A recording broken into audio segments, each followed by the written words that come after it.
Inicialmente, o Recife só tinha duas grandes obras de defesa e que ainda assim elas não eram tão eficientes.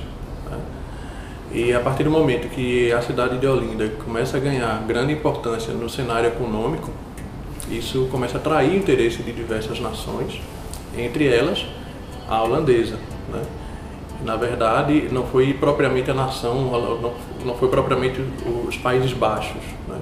Foi a criação de uma companhia majestática, a Companhia das Índias Ocidentais, que era composta basicamente por nobres holandeses, mas também pessoas importantes de outras nações vizinhas, né, como mercadores, navegadores, comandantes, e vieram para cá com o intuito de dominar o território e extrair bens de consumo, extrair riquezas daqui, né, e levar para os Países Baixos. Então, chegando aqui, eles encontraram o Recife, que na época era uma pequena vila e era onde tinha o porto que servia a cidade de Olinda, e encontraram aqui apenas duas obras de defesa que não eram tão eficientes e conseguiram dominar o território, e num curto espaço de tempo os holandeses conseguiram construir uma quantidade significativa de obras de defesa, quantidade significativa de fortificações, né? Criando assim um sistema defensivo extremamente forte, extremamente robusto, e que permitiu que os holandeses permanecessem aqui por pelo menos 24 anos.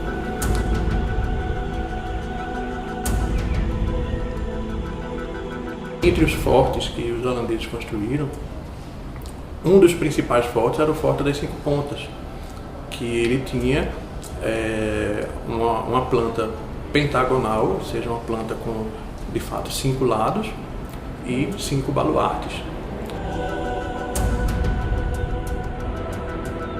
Baluarte nada mais é do que uma plataforma de artilharia. É no baluarte onde se posicionam os canhões. Então, quanto mais baluartes um forte tiver, pressupõe-se que ele teria mais condições de ataque e defesa. Então, o Forte das Cinco Pontas estava numa condição de defesa bastante favorável, devido à quantidade de artilharia que ele tinha.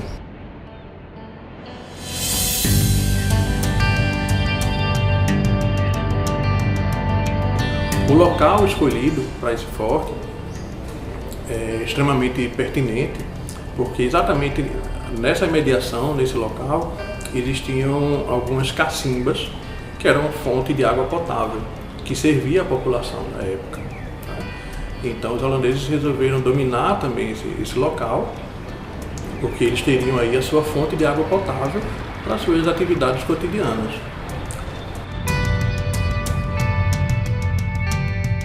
Daqui do Forte das Cinco Pontas, né, até onde hoje atualmente se encontra o Palácio do Campo das Princesas, era a cidade Maurícia, né, ou a Mauriceia, que é a cidade construída pelos holandeses durante o período em que Maurício de Nassau esteve aqui.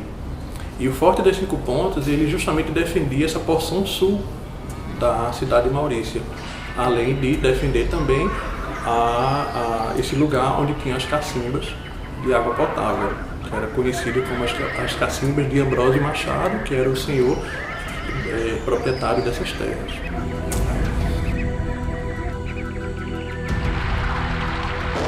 Então, o forte ele tinha uma grande importância em todo esse sistema, não só devido ao seu tamanho, ele era um forte realmente muito grande, se comparado com os demais fortes construídos aqui, né? E o seu poder de fogo também era muito grande, já que ele tinha 5 baluartes, e os baluartes eram relativamente grandes e comportavam uma quantidade significativa de canhões. E então, para a população da época, esse lugar ficou conhecido como o lugar do Forte das Cinco Pontas. Era uma grande referência para a população, né?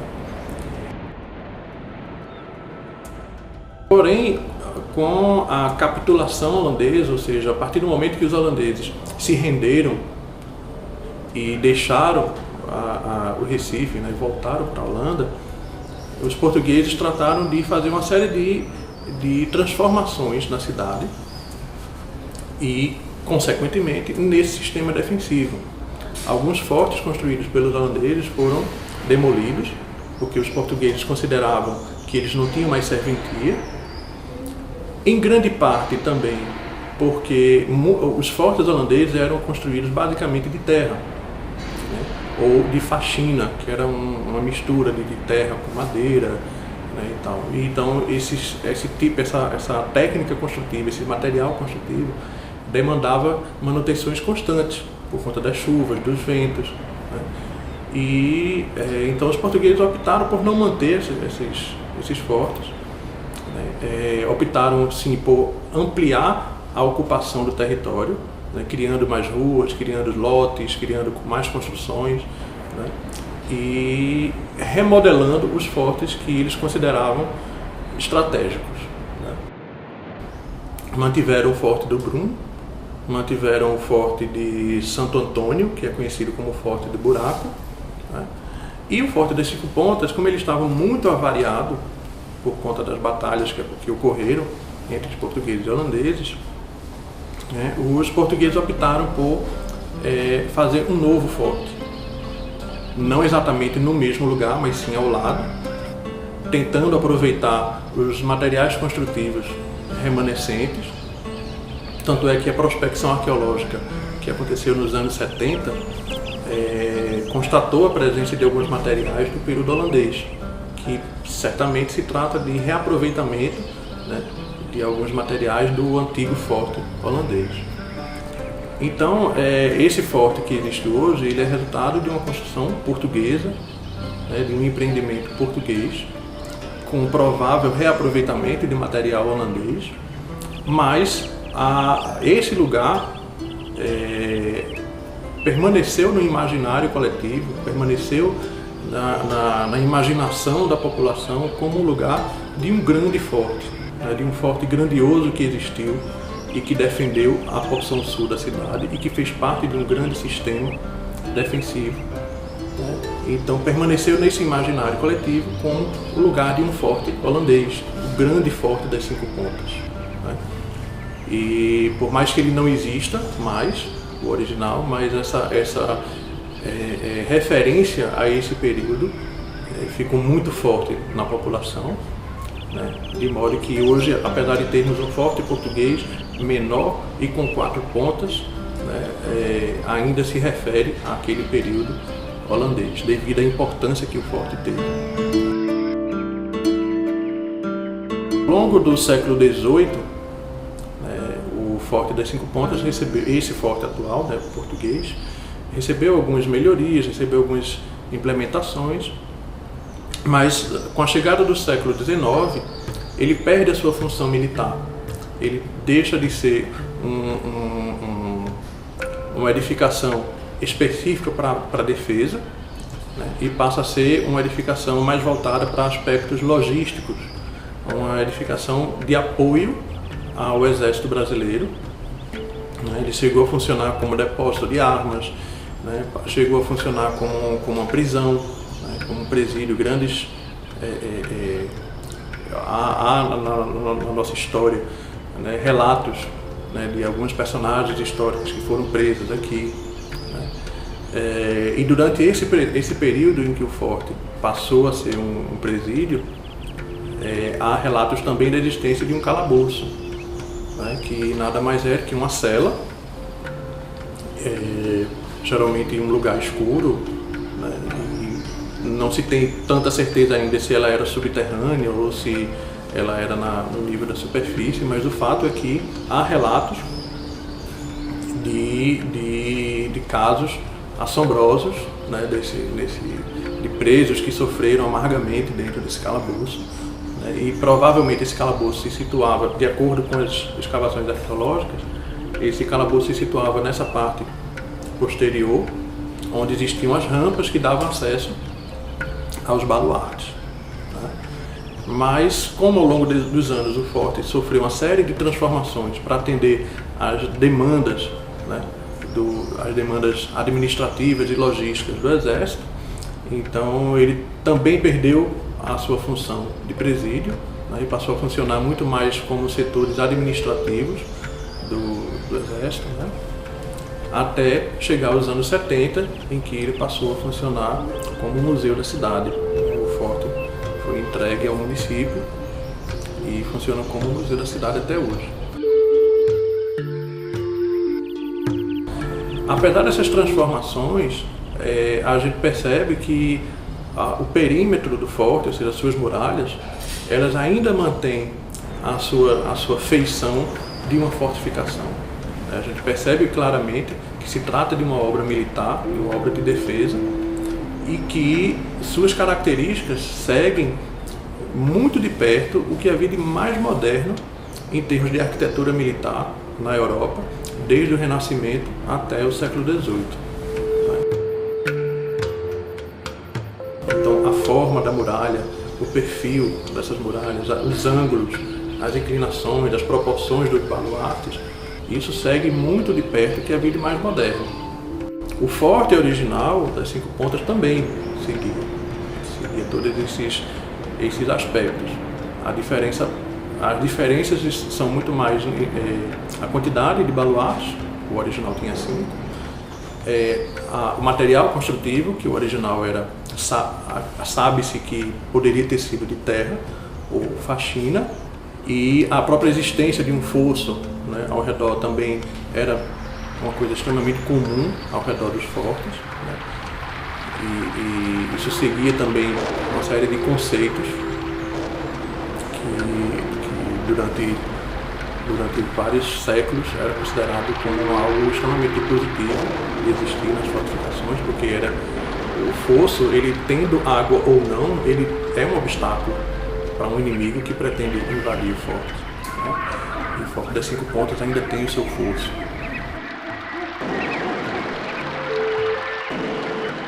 No sistema holandês, aqui no Recife, tinha o forte Madame Bruyne, que atualmente é o forte de Santo Antônio ou o forte do Buraco. Tinha o forte do Brum, né, que ainda hoje existe, embora ele seja o forte português, mas a sua forma permanece a mesma do período holandês. Tinha o forte Ernesto. O forte Ernesto, ele era o forte considerado o quartel-general, né? Ele ficava em volta do convento franciscano do Recife, onde hoje tem a Capela Dourada. Mais ao sul, o forte das 5 Pontas. Ao sul do forte das 5 Pontas ainda tinha um outro forte chamado de Forte Emília ou Reduto Emília.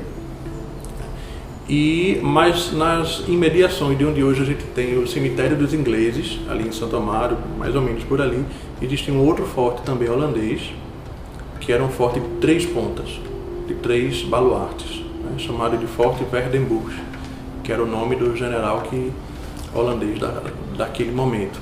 Então era um sistema em que os fortes eles poderiam fazer um cruzamento de fogo, né, que isso fazia parte dos princípios de defesa da época, que a partir do momento que você posiciona fortificações em determinados locais, de forma que você possa cruzar o fogo, né, significa que esses espaços entre os fortes são espaços extremamente perigosos para aqueles que pretendem invadir, né? Então, por isso que foi realmente um período muito difícil para os portugueses. Eles não tinham tanta facilidade de retomar o Recife, porque de fato foi um sistema construtivo extremamente bem articulado, né? Existiam outros fortes, no caso mais ao sul do Forte das 5 Pontas, você tinha o Reduto Emília, ou Forte Emília, e mais ao sul ainda a gente tem mais para o sudoeste, na verdade, tinha o Forte Príncipe Guilherme, onde hoje a gente tem mais ou menos o Largo da Paz em Afogados, né? E a interligação entre esses fortes, entre o Forte das 5 Pontas e o Forte Príncipe Guilherme, né, era por meio de uma estrada que foi traçada pelos holandeses, e segundo a cartografia, acredita-se que essa estrada existe até hoje, que é a Rua Imperial. Tá? Veja, não é a Rua Imperial como ela é hoje, mas aquele espaço, a existência desse caminho, acredita-se que é o mesmo caminho do período holandês. Né? Então foi um sistema defensivo extremamente bem articulado. Então nós temos aí 7 fortes. E outras pequenas construções também foram feitas, outros pequenos redutos também foram construídos, né? Que não tinham grande relevância arquitetônica, mas que compunham todo esse sistema. A cidade de Maurícia, que atualmente compreende parte dos bairros São José e Santo Antônio, que era justamente delimitado pelo Forte das 5 Pontas e o Forte Ernesto, né? Segundo a cartografia, existiram muralhas também que cercavam a cidade. Essas muralhas também tinham baluartes. Tá? Então você tem o Forte das 5 Pontas, o Forte Ernesto, uma muralha na frente voltada para o mar, uma muralha atrás, interligando os dois fortes voltados para a terra. E nessas muralhas também tinham baluartes. E dentro da cidade, a população ocupava com quarteirões, o traçado das ruas, inclusive, seguia também o que havia de mais moderno em termos de urbanismo naquele momento, no século XVII, em que as ruas eram mais largas, eram ruas lineares, a cidade se desenvolvia em um território plano, ou seja, seguindo um modelo holandês. A Holanda, as cidades holandesas, elas são todas planas, o território holandês é plano. Então os holandeses detinham as técnicas construtivas e defensivas em território plano. Então o próprio traçado das ruas seguia muito de perto o que havia de mais moderno em termos de urbanismo na Holanda do século XVII. A existência de canais também, a cartografia ilustra muito bem isso, que tinha canais, inclusive canal interligando o Forte das 5 Pontas ao Forte Ernesto. Isso tinha a ver também não só com alguns conceitos que se chamavam como era o conceito de cidade ideal, que durante o Renascimento europeu, ou seja, do século XV até os séculos XVII ou XVIII, havia um debate intenso sobre como deveriam ser as cidades. Então isso se chamou de cidade ideal. Então, para os estudiosos da época, a cidade, para ser considerada ideal, ela tem que atender uma série de requisitos. Entre esses requisitos estava justamente a linearidade das ruas, ruas mais largas, mais amplas, não só para tornar a cidade mais bela, mais bem proporcionada, melhor proporcionada, mas também por um aspecto militar. Se você tem ruas retas e largas, você favorece o transporte de tropas e armamentos. Então, imagine que você tem a cidade de Maurícia com um forte de um lado e um forte do outro. Então, os militares precisavam transitar por dentro da cidade. Então, o próprio traçado da cidade de Maurícia atendia a esses requisitos, do que se considerava como uma cidade ideal.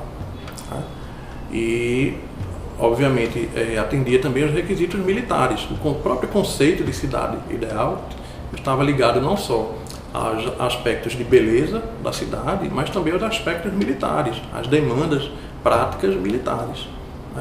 Então, no Recife, ou na cidade de Maurícia, a gente tinha os 2 grandes fortes, o Forte das 5 Pontas e o Forte Ernesto. Então, os militares precisavam de livre acesso entre esses 2 fortes. Então, nada mais coerente do que você ter um traçado de ruas que fosse linear, com ruas amplas e largas, que favorecesse tudo isso.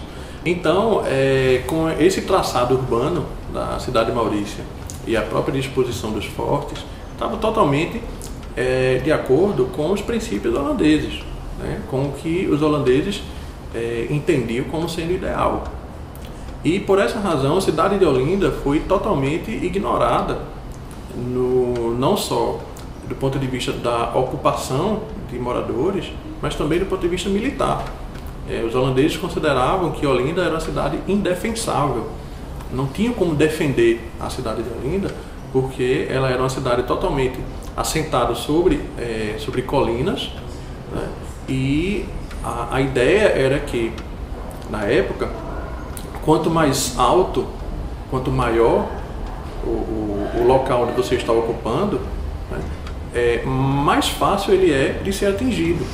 O Recife sendo plano, assim como o território holandês também era plano, então qualquer invasor ou qualquer pessoa que quisesse, né, invadir a cidade de Maurícia teria certas dificuldades de acertar os alvos, porque não conseguiria ver exatamente o que é que existia ali, porque era tudo muito horizontal, né?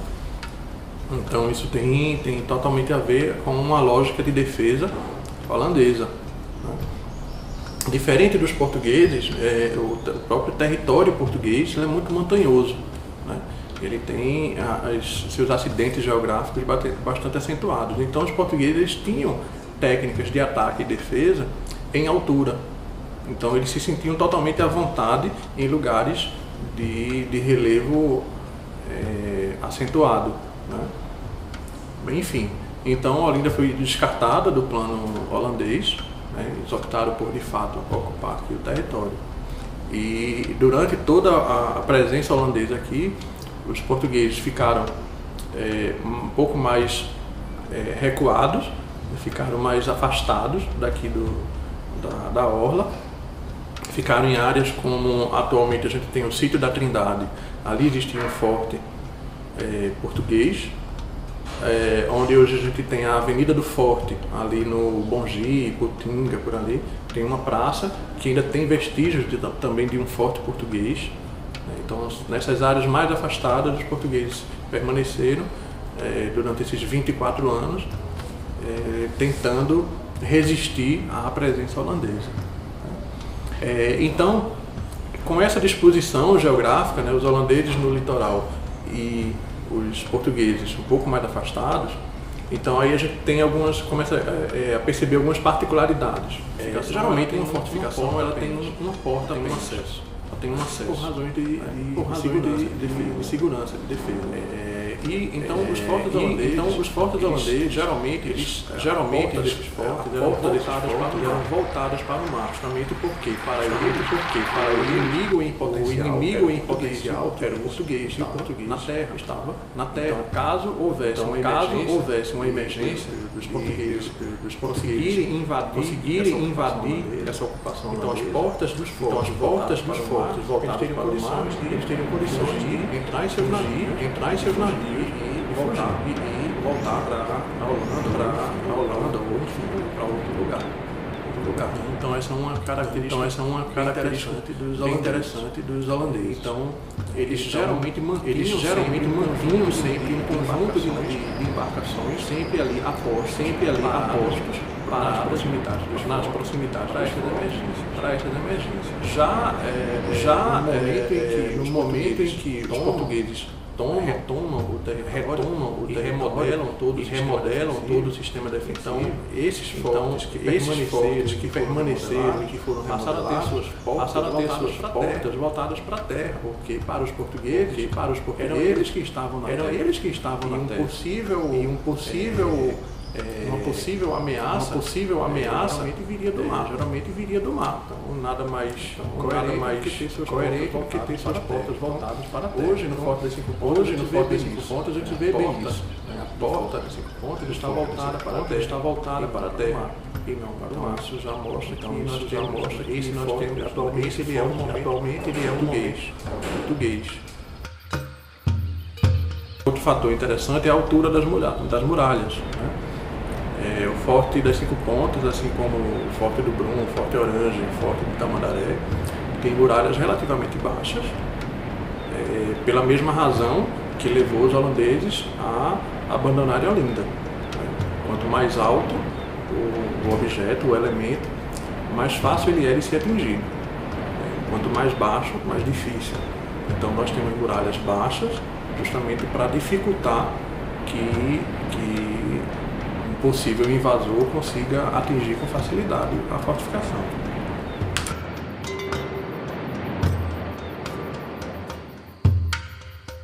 Com o passar dos anos, a cidade foi crescendo, né? Novas ruas foram criadas, novos loteamentos, novas construções, E o Forte das Cinco Pontas permaneceu, né? Nesse processo de transformação e crescimento urbano. Permaneceu também no imaginário coletivo que aqui era um lugar de uma grande fortaleza holandesa, popularmente conhecido como Forte das Cinco Pontas. Então, por mais que hoje nós tenhamos um forte menor, com 4 baluartes, um forte português, mas isso ficou na memória, ficou realmente tamanha a importância que aquele forte teve, né? Um forte de grandes dimensões, um forte de grande poder de fogo, né? E que atendia aos princípios de arquitetura militar mais modernos daquele período, né? Então isso causou um grande impacto no imaginário, que a gente tem ressonância disso até hoje, né? Dessa presença holandesa aqui.